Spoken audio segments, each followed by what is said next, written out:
Since it is now the top of the hour, I just wanted to first say hello to everyone. My name is Deion Ellis. I'm a graduate of UNM School of Medicine and a member of the Black History Month Planning Committee. Before we begin, I would like to welcome everybody to the HSC Office for Diversity, Equity, and Inclusion Black History Month event. On behalf of all of us, thank you for making the time to join us today. For those who could not be here today, this presentation will be recorded and posted on our website, at a later date. At this time, I just wanted to go over a few housekeeping items. So we will be using a Zoom webinar format, and that does not allow participants to address the panelists directly, but rather through a Q&A function. You can see panelists, but panelists cannot see you. Please place your questions in the QA box at the bottom of your screen, and we will try to address them at the end of this talk. Also, the chat feature is not available in a Zoom webinar. With that said, I would like to welcome Dr. Ziodonis, the Executive Vice President for Health Sciences and CEO of UNM Health System, who will be introducing our phenomenal guest speaker. We are so excited and honored to have them both here. And with that, I'll turn it over to Dr. Ziodonis to introduce our wonderful speaker. Dr. Ziodonis. Great. Well, first, I want to give a shout out to all of the terrific leaders, student, faculty, staff in the Office of Diversity, Equity, and Inclusion. JP's a hidden person on the screen right now, but a shout out to you and Val, who's in recovery mode. So thank you for all that you're doing this month. We've had a really terrific month. And to keep the momentum going, I've been so excited to be able to both welcome Special Assistant to the President, Sylvia Ivie, who I got to see her on YouTube and a couple of other things as I was trying to put together a few thoughts on talking points. And if we have a rest of the hour to talk about her accomplishments, we could do that. But I think she's here to talk about a different topic, the development of Charles Drew University of Medicine and Science and the role of the historically Black colleges and universities in the healthcare workforce. But I'm going to start off with an introduction to her. So thank you so much for being here. We're so grateful. I'm honored and humbled to be able to be here and hear of your work.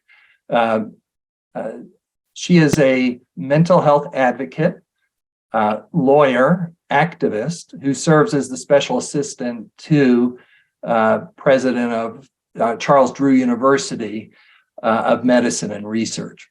In this work, she works with health centers, community-based organizations, community coalitions to develop and implement programs that promote the university and its strategic plan.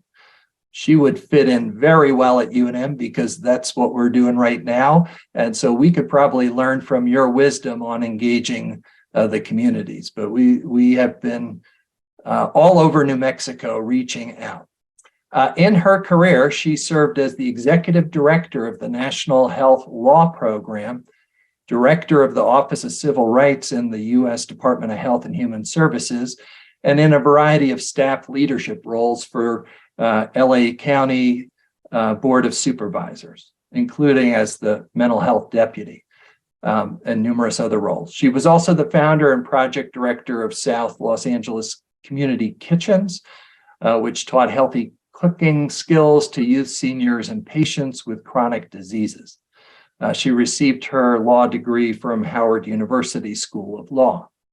She has received many awards. Again, I could talk a long time on them, but some of them included the United Way's Agency Excellence Award for the most innovative approach to service delivery, the Henry J. Kaiser Family Foundation's Nelson Mandela Award for Health and Human Rights, the Center for Women's Policy Studies Wise Woman Award, and the California Black Caucus's Community Asset Award.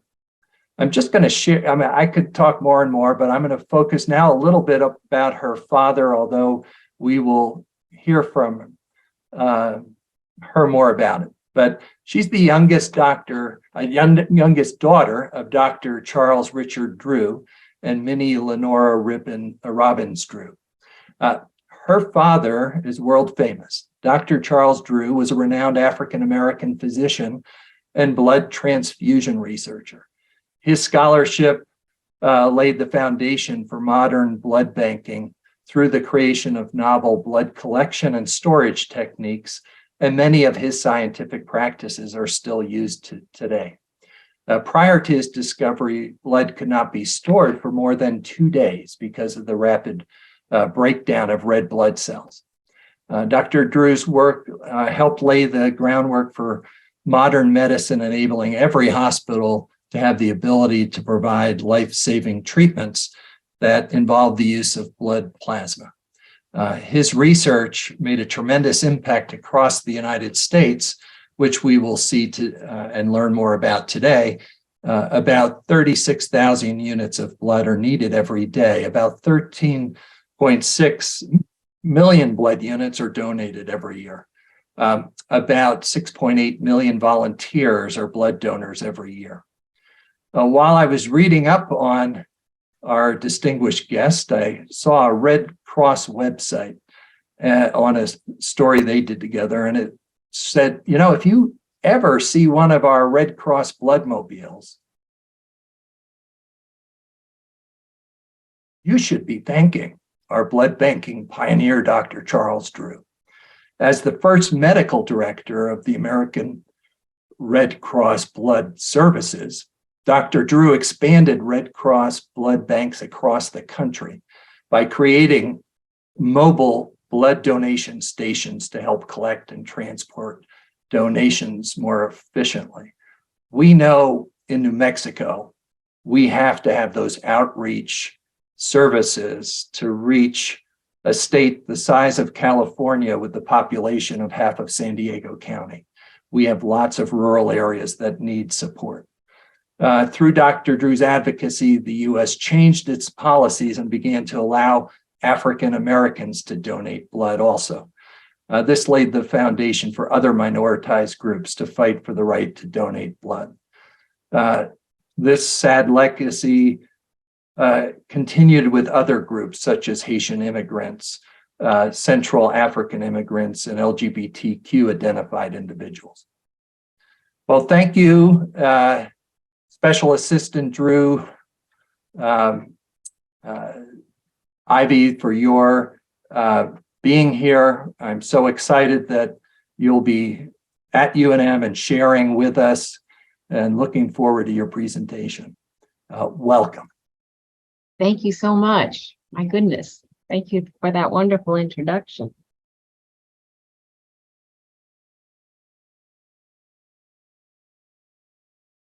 Do you want me to talk now, or what is the? Yeah, we're launching right into you now.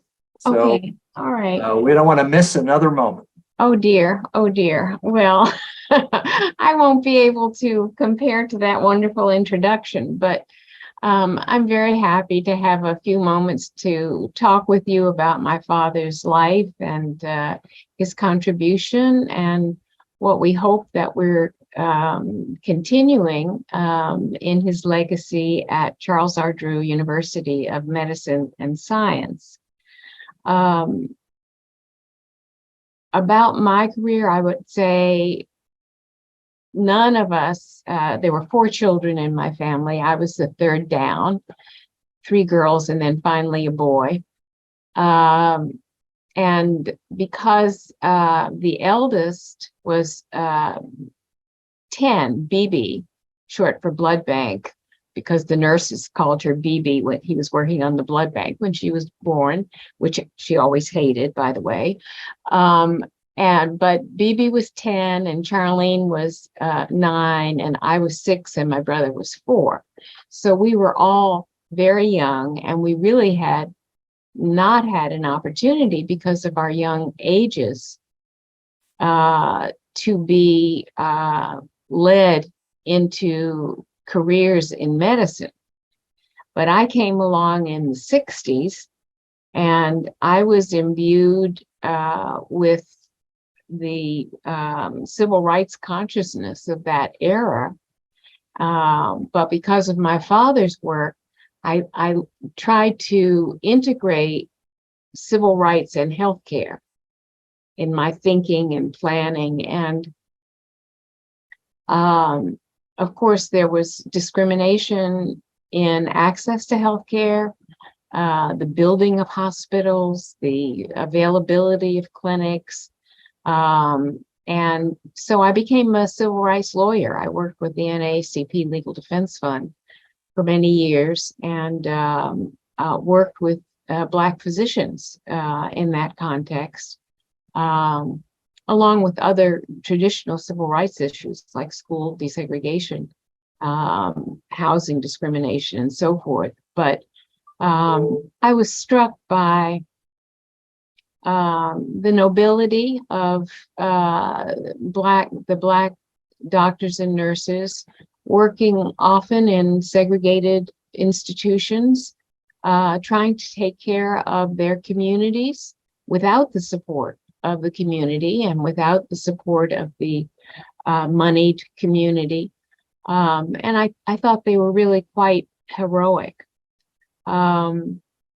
I guess that exposure is how I ended up in an institution that trains minority providers. We train nurses and doctors and PAs and health science students at Drew. And we're in South LA, which is right next to Watts. We were founded really because of the revolt of the Watts community in 1965, because they had been neglected. It was like a circle had been drawn around South LA, which at that time was majority African American.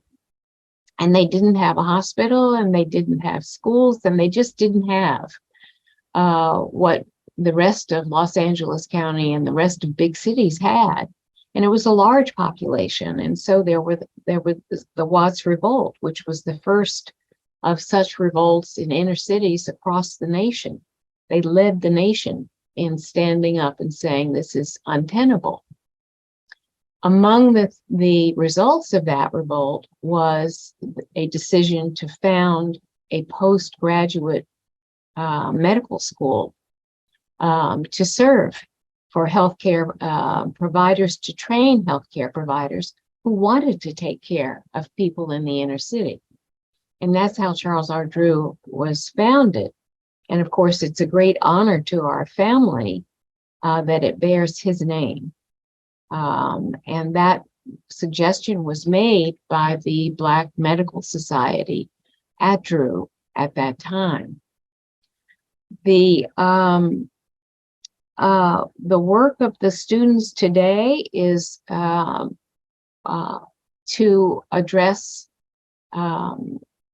problems of poverty, of hunger, as well as unmet medical needs in the community. They're all part and parcel of trying to have a quality of life. And you have to address yourself to all of them, not just to the pure science of medicine, if you want to be an effective provider. I don't know if you would like to hear more about Dr. Drew's evolution. Let me talk about that. I was just looking at a children's book. There have been many books written about him, but one of my favorites is one that's called Charles Drew, a Crowell biography by Ronald Berthold. And he really starts with my father's interest in sports. He was not an academically oriented person as a young person. He liked to play everything: baseball, basketball, football, all of them. He was just a jockey. And that interest led him to Amherst, and he was a star football player, and was injured in a game. Somebody's cleats went into his thigh or his calf very severely, and he ended up in the hospital. And while he was in the hospital for apparently a long stay,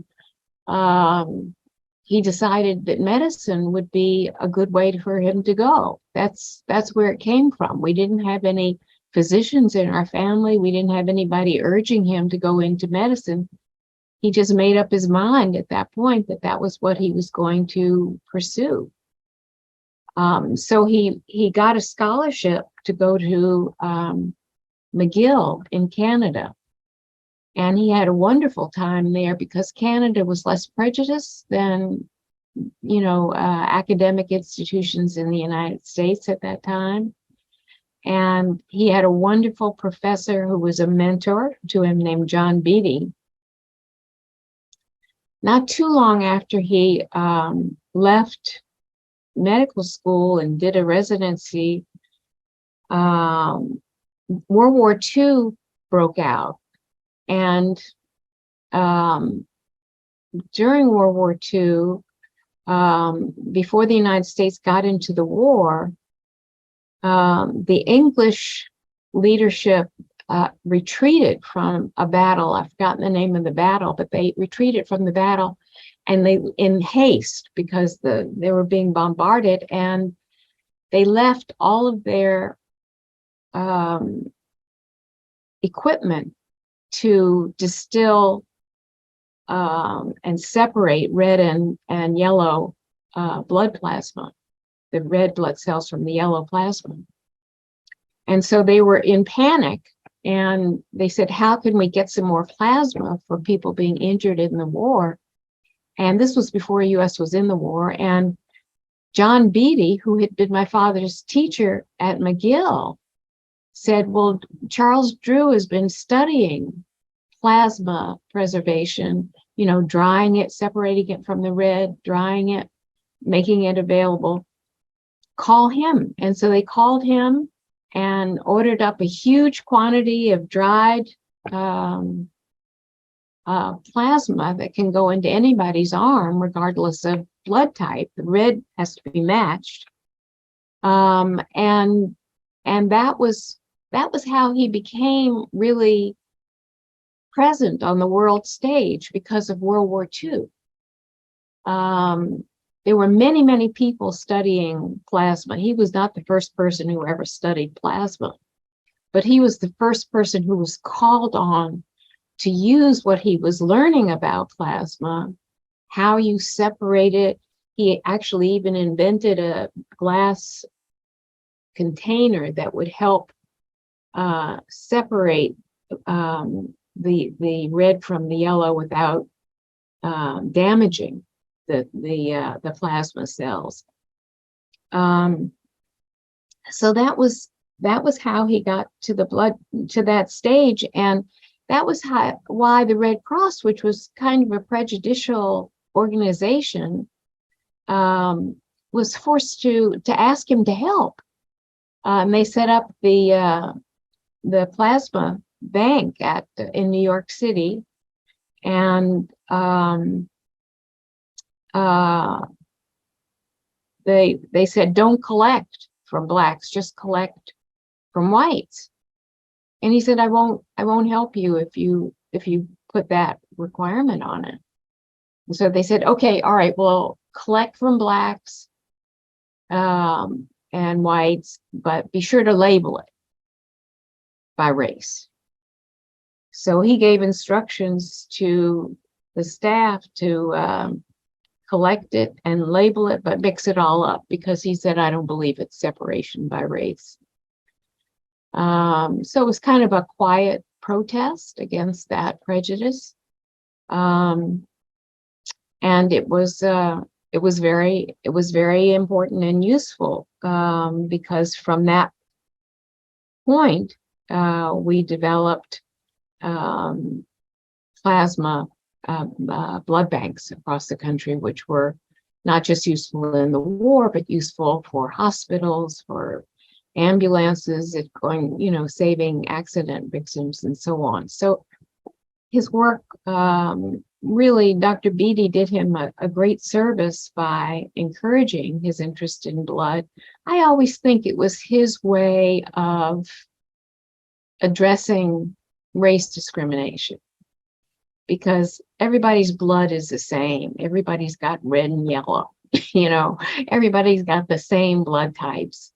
And by working on blood and making it available in a universal way, he was really fighting against ignorance and prejudice and discrimination that we all suffered as Blacks then, and it continues now. But he used science to push back during his lifetime.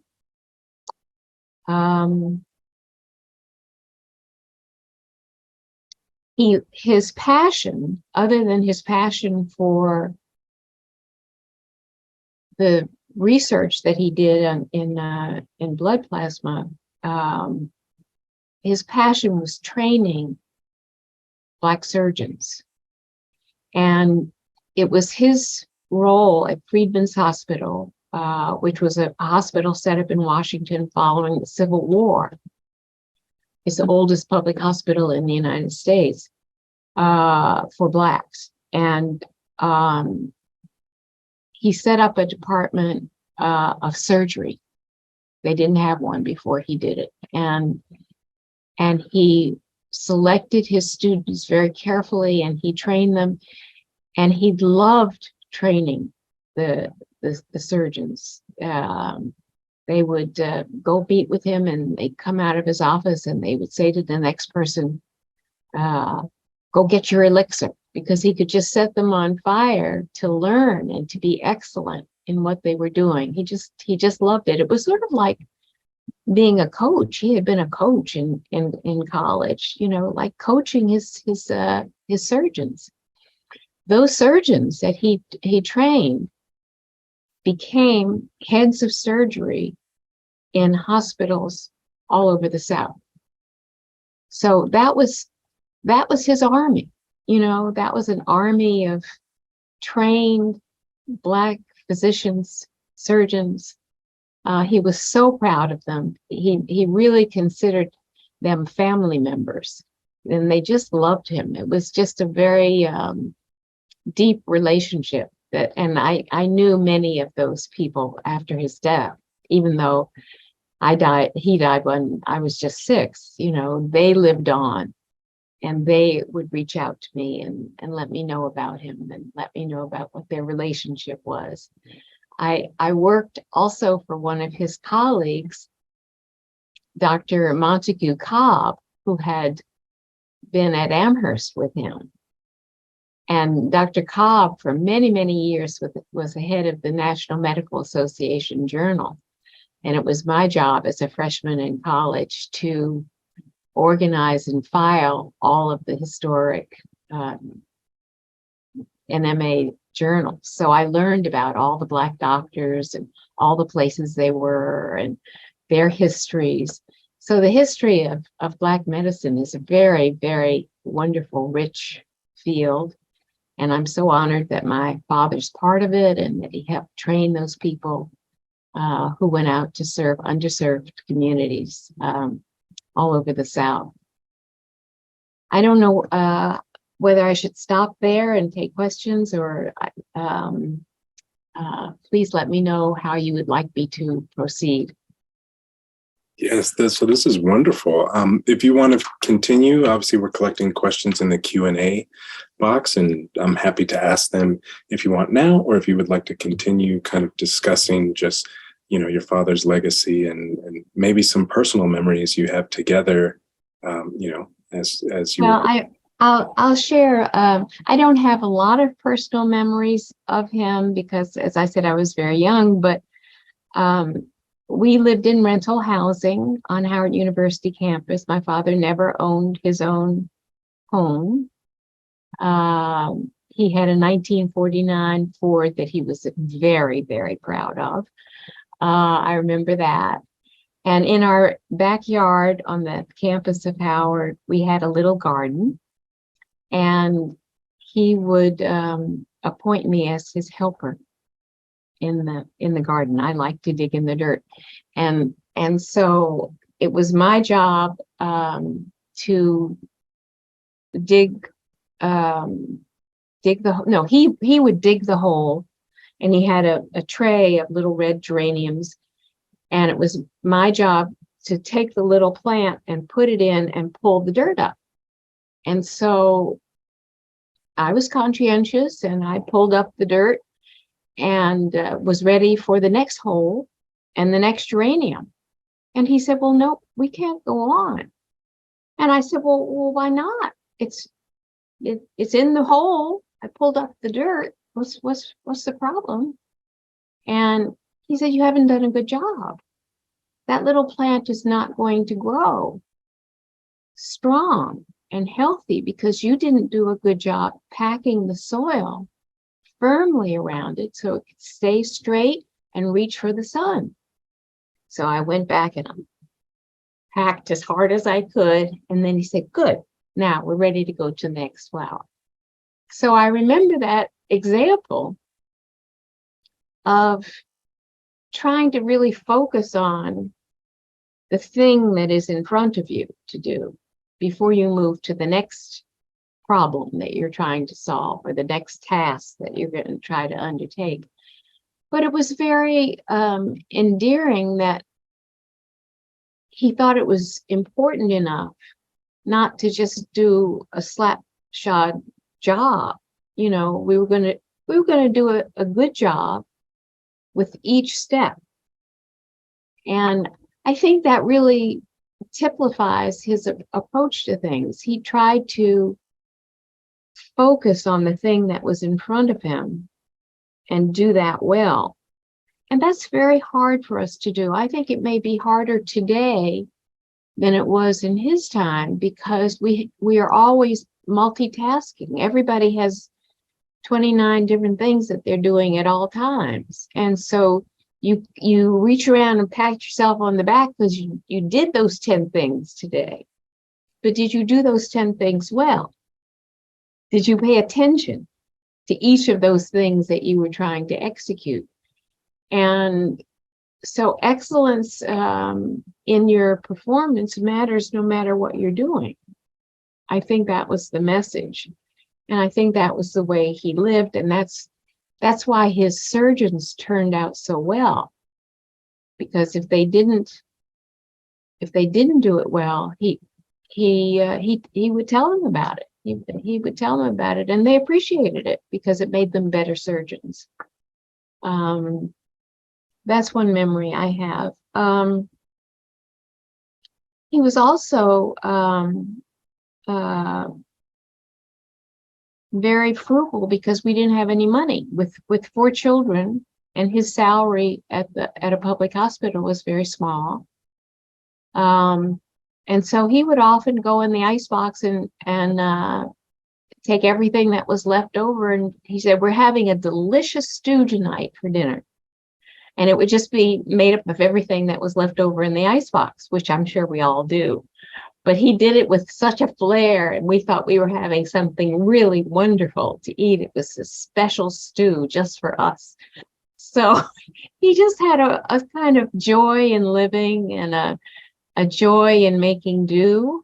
I remember him teaching my older sisters how to ride a bicycle down the sidewalk on Howard University campus. And, you know, how did he find time to do that with all that he was doing with his surgeons? But he found the time. So he was a loving father, you know, he was a loving husband, and he just died too young. You know, he just died. He was 45, almost 46, which is a very young age to die. He was in a car accident, which has become a myth because of our oppression as Black people in the United States.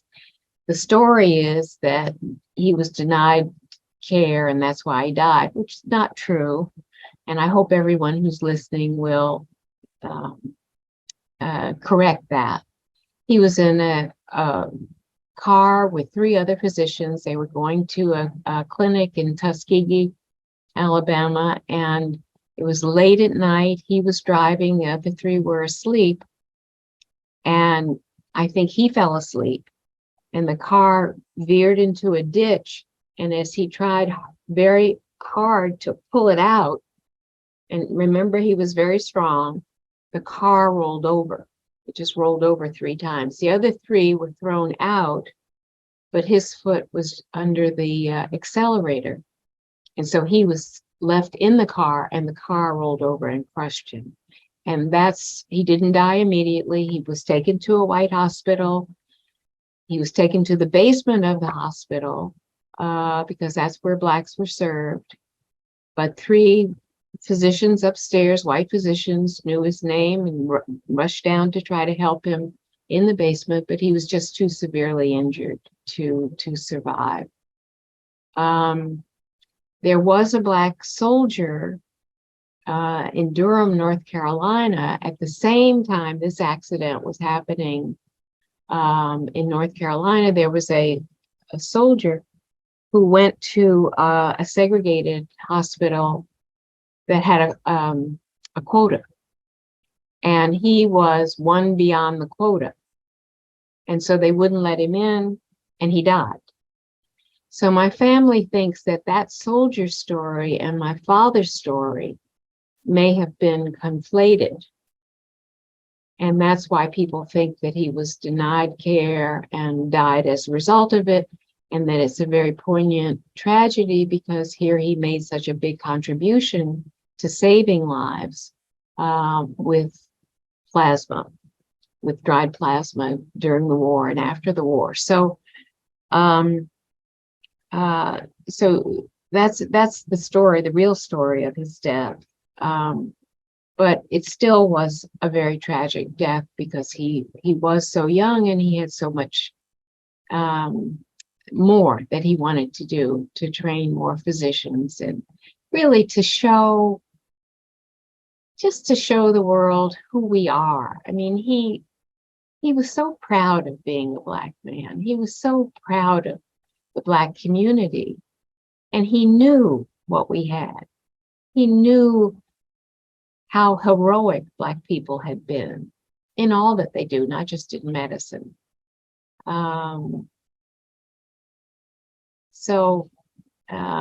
Anyway, I'll stop at that point. If you have another question. Yeah, before we get into questions, this is just an aside. I know we had conversations prior to the talk, and I really treasured a quote that you shared with me with regards to planting seeds. I don't want to misquote it, but would you be able to share that one again? And I think it was. If not, I can find it. I think he said, "Plant the seed you're planting." We're all distracted by many things that we have to do. But if you do a sloppy job, then you'll have a sloppy product, or a failed product. I think what he said was focus on the thing in front of you. What is it that you're trying to get done at this moment in time in the role that you have? Do that well, do that conscientiously, and do the very best job you can do at this moment. And it will come out well for yourself and for the others that you're trying to serve. Awesome, thank you. I'm a big fan of quotes, so that entered my quote book. I just wanted to know that. But so we have a few questions. I'm sure people are still putting more in to the Q&A section. But the first one we have, in your opinion, obviously, you've shared the story of your father and a lot of the impacts he's had, both, in your family's life as well as the lives of subsequent generations of Black physicians. I personally am a huge fan of your father, and after getting to know you and talk with you, I'm also a big fan of you. So I think your family is just phenomenal on very different, sectors. But I just want to say, thank you to all of you. But the question is, what, in your opinion, is the greatest impact that your father has had, both professionally and then personally? So to your family, and then also to the medical community as a whole. Well, you might be better from a medical point of view to answer that than me, but I just think I think he stands for Black excellence. I think we hold on to his story because it demonstrates who we are, what we have. That we have every talent, we have every drive, we have every community commitment that every other community boasts. But somehow we don't get credit for that richness of not only capacity, but of contribution. So we're still arguing this case. After all this time, we're still trying to prove to the larger community that we have the necessaries for whatever it is. We're still in that battle. And I think when people read about his life and his contributions and think about the lives that his work saved, they have to stand down. They have to stand down a little from their assumption that we are less than, less capable, less intellectual, less hardworking, less dedicated to community. He stands for the opposite of all of those. And so his contribution really is beyond medicine. It's beyond science. It's a contribution to the race. I think we're always holding on to our heroes and our sheroes as Black people, because we've been told that we're not equal, that we're not capable, that we don't make a contribution. And it's been hurtful for generations and generations of African Americans. So I'm grateful for his story, because it affirms us. It affirms us, and I think we need those affirmations, and we need to remind ourselves of those affirmations. Well, thank you. The next question we have is with regards to the kind of foreseen impact of Charles R. Drew University of Medicine and Science. So what you think, the coming years that the School of Medicine and Health Sciences will kind of bring, not just to the local community, but, on a national scale. Well, I think the mission of the university is to train health providers for service in underserved communities, and that really makes us special, because other universities are they don't have that political element necessarily. They're just trying to do a very good job educating their students. But if you educate a nurse practitioner who wants to serve in the underserved community, you're breaking barriers down. You're saying, that nurse matters, and you're saying those patients that that nurse sees matter. And those patients deserve a highly trained, successful health practitioner. Same with physicians, same with health scientists. So, I kind of feel like we're in a fight. We're part of the fight to save ourselves, to save our children, to save our communities. It's not a passive academic enterprise. It's an active engagement. And the students are so bright, and many of them come from underserved communities, not just in LA, but in other communities. And they're drawn to that mission of serving people who've been neglected and given poor service or no service, whose lives have not been felt to matter. But all of our lives matter to us, whether they're Black or brown or API, they matter to us. And so we have people from those communities who are, we're sort of upset about the assumption that those lives don't matter. There's so much neglect. And it's not just in access to the care, it's nutritional support, it's access to good educational foundations in our earliest years. We have a Saturday science program at Drew where we put little white jackets on them and we say, "Welcome, Dr. Jones, welcome, Dr. Gonzalez." And we teach them health science, from kindergarten up through high school. So they're exposed at a very early age to, this is what healthcare is about, and this is what it feels like when you are given the robe of a person trained in that way.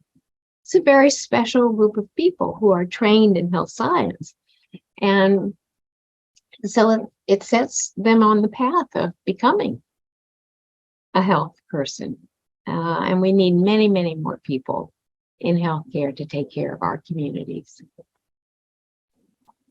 That was phenomenal. I really like that, introducing it early, early in the learning process, and just the visualization of seeing yourself in the white coat, or just hearing your name as, doctor, whatever, nurse, whatever, APP, whatever, having that kind of running through your head as a child, then, it opens up the world to a number of possibilities that I think, sometimes you can be constricted by the external environment, but other times you can be constricted by the internal environment. So by what you can visualize achieving. So well, even for us, when we have a celebration of Saturday Science, and a 7-year-old gets up and gives a lecture to us on diabetes for 10 minutes, that child has it.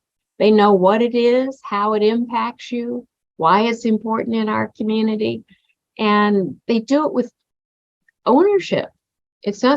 Nobody wrote it down on a paper and said, "You memorize it." They talk to us and say, "This is very important, and this is what you need to do." And it's so charming and so inspiring to see that at a very early age, they've got what it takes. They've got it.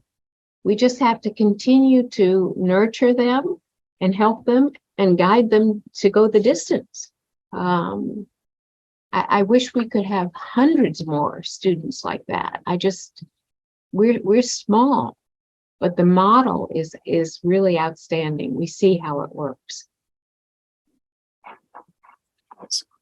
One other question that is here is geared more towards you and your personal kind of achievements and contributions. So obviously, you're a health advocate, a lawyer, and a champion of the community, especially in South LA, with the community kitchen. So the question is, what is your greatest impact, or what are you most proud of so far in what you've been able to achieve in a pretty historic like resume? Like, I've seen your resume, so I just want everybody on the call to know that in your own right, you have done a lot for the community and also on the national stage. So what do you think is your greatest contribution? Well, I think my contribution is really being a connector between the ethos of civil rights as we knew it in the 60s and healthcare. I think healthcare access and quality of care is a civil rights issue. And it's an empowerment issue. So I think my contribution is kind of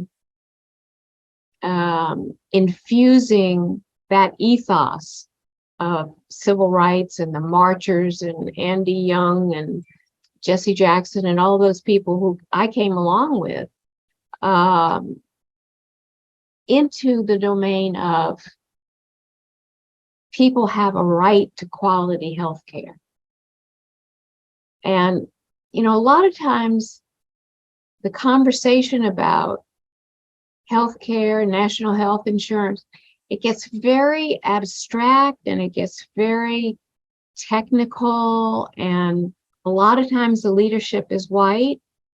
But it is an issue of profound consequence to poor communities, particularly communities of color. And our ownership of it is not technical. Our ownership of it is our ownership is a passionate commitment to our life and well-being and our entitlement to live and be well. It's different than understanding the technicalities of health education. It's you know, it's a civil right that you deserve to live, that you deserve health care, that you deserve people who are interested in you, not just whatever your particular disease condition is, but are interested in you as who you are, you know, in all of those dimensions. So it's just a different way of thinking about healthcare advocacy that sort of combines my two passions, you know, civil rights and healthcare access. That is phenomenal. Thank you so much for sharing that. Before we get to the next question, we just have a comment, and one of the people in the audience just stated that they wanted to thank you for sharing your story and also your family's story, and that it was very powerful to this individual to just kind of hear that and the excellence that you kind of spoke to. So Thank the you. next question. So did your father face any backlash for standing out as a Black physician in a prejudiced society? If so, what did it look like and how did he overcome it?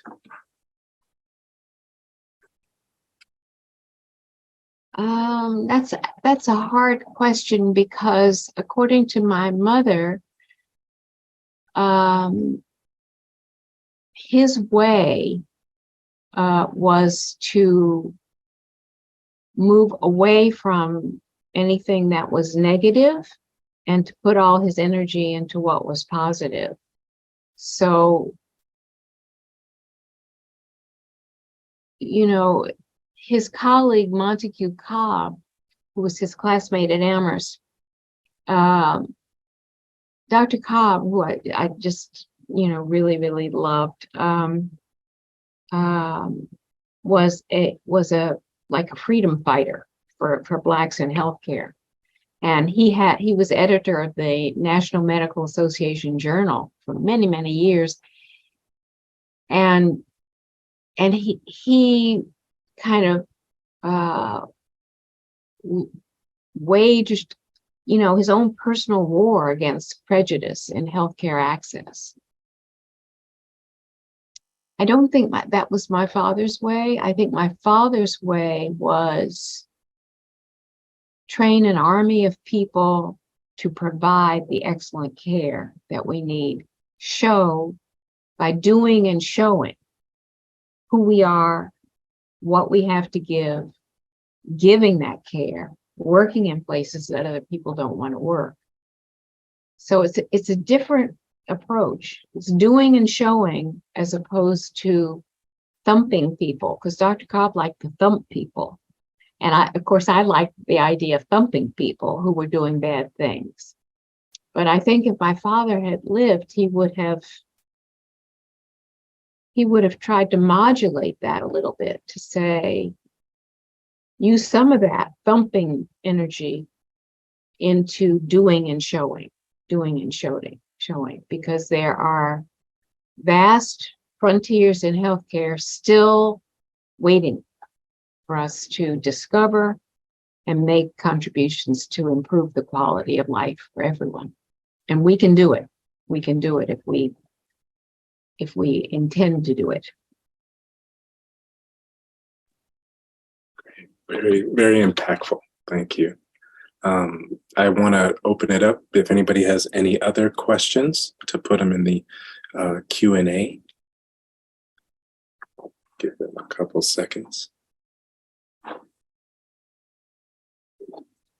Well, I'm sure there's somebody with a smarter question than me, but I just wanted to thank you so much. It was so down to earth and inspiring, and your humility is very present, but the level of the impact of the work that your dad has done is world renowned, and how he figured out how to both do science and make a difference in advocacy, I think, was critical. And you're very inspiring to all of us. In fact, I want to make sure that I get to come visit you in LA and see the program, because as you described the medical school and the complex there is such great alignment with the kind of work we're trying to do in this state. And so I think I would learn a lot from coming to see what you're doing. We'd be delighted to welcome you, and we'll introduce you to our wonderful Dean of Medicine, Deborah Prothro-Stiff, and our President, David Carlisle. We're led by very, very dedicated individuals, and they love to share what their students are doing. Great. Well, I'll make sure that you get my email and cell phone number, and I look forward to coming out for the visit. Excellent. Excellent. JP, are you going to close us down here, or we got 6 minutes left? Sure. I think that's a trip that many of us want to join you on, Dr. Shidonis, especially Dr. Ellis.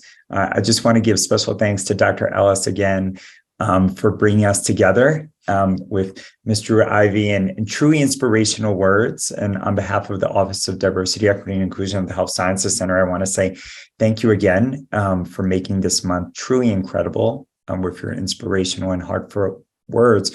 For me, I got to spend some time at Morehouse School of Medicine in Atlanta as a pre-med student.